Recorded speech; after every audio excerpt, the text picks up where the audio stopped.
wabarakatuh. Perkenalkan, nama saya Gita Permata Sapitri, mahasiswa Universitas Surya Kancana, prodi PPKN tingkat 1 kelas Pagelaran. Yang terhormat Bapak dosen. Baik, di sini saya akan sedikit menyampaikan atau memenuhi tugas, yaitu tentang teori konstruktivisme. Apa itu teori belajar konstruktivisme? Konstruktivisme ini adalah teori belajar yang mengedepankan sedikit atau mementingkan peningkatan perkembangan logika dan konsep pembelajaran masing-masing. Melalui apa teman-teman? Jadi logika dan konsep seorang pelajar itu terbangun ya kan melalui pengalaman dan pengetahuan. Jadi dikonstruk sendiri atau dibangun sendiri oleh para pelajar. Peran pelajar. Peran pelajar itu apa? Peran pelajar itu adalah sebagai fasilitator atau hanya memfasilitasi, membantu pembelajarannya untuk memperoleh pengalaman dan pemahamannya itu sendiri. Jadi tidak kita berikan secara instan ya, tetapi kita bantu, kita hanya memfasilitasi supaya mereka menemukan sendiri.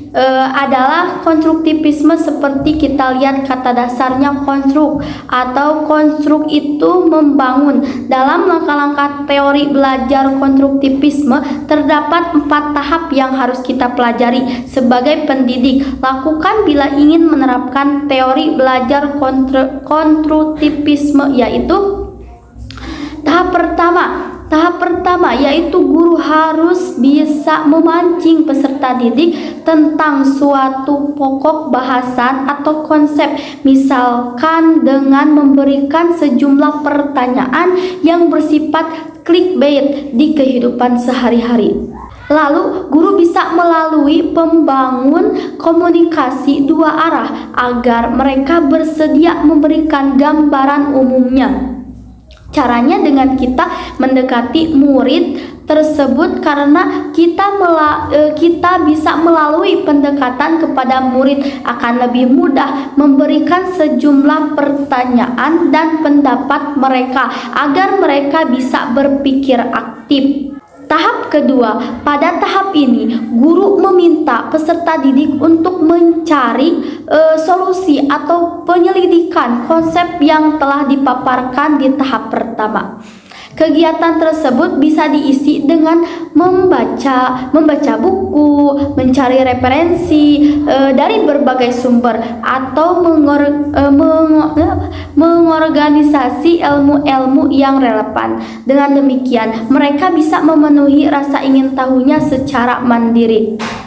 Tahap yang ketiga, pada tahap ini peserta didik diminta untuk memberikan pemaparan tentang konsep yang dirumuskan berdasarkan pengetahuan yang telah diperolehnya. Nah, apa sih pengetahuan yang sudah anak didik kita dapatkan dari penyelidikan tersebut? Tahap keempat, untuk mengoptimalkan ketiga tahap sebelumnya, guru bisa mengkondisikan suasana belajar di kelas menjadi lebih hangat, santun, dan penuh wibawa. Dengan demikian, guru bisa mendorong peserta didik untuk bisa menerapkan pemahaman konseptual yang telah diperolehnya di kehidupan sehari-hari. Dan juga seorang guru harus memiliki metode pembelajaran yang dapat meningkatkan rasa semangat anak untuk mengikuti pembelajaran. Nah, adapun ciri-ciri pembelajaran yang menerapkan teori konstruktivisme yaitu pertama, memberi kesempatan kepada murid pembina pengetahuan baru melalui penglibatan dalam dunia sebenarnya, atau mengadakan ide atau gagasan yang dimulai oleh murid dan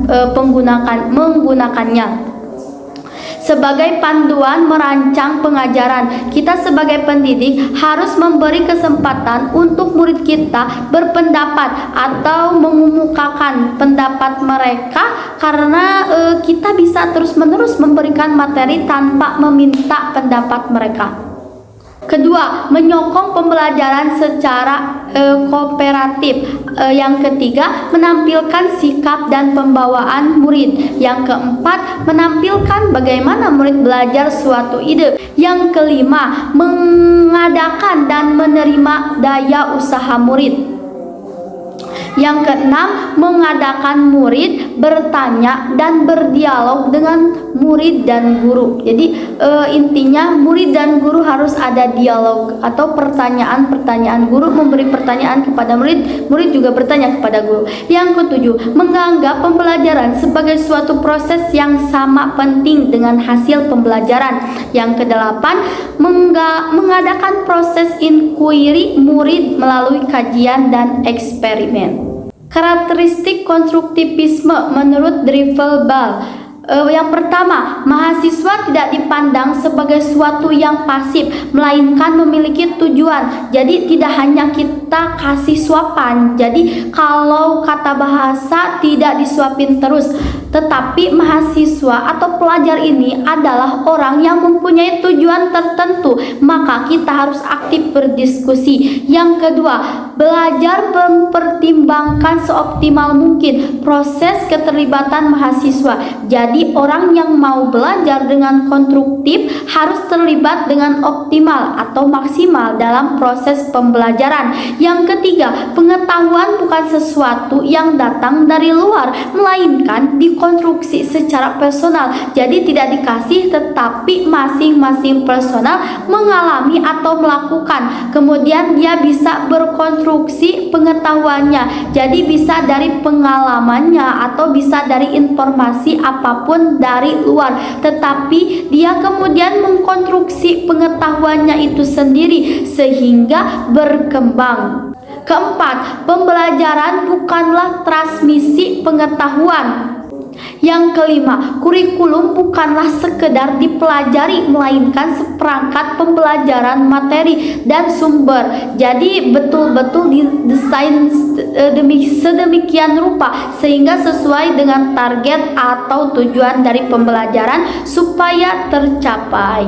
Adapun aplikasi teori pembelajaran konstruktivisme, tujuan pendidikan itu supaya menghasilkan individu yang mampu berpikir. Jadi kita bisa berpikir untuk menyelesaikan permasalahan kita. Karena kalau untuk menyelesaikan kita harus bernalar yang tinggi, maka kita perlu sekali menggunakan teori konstruktivisme ini.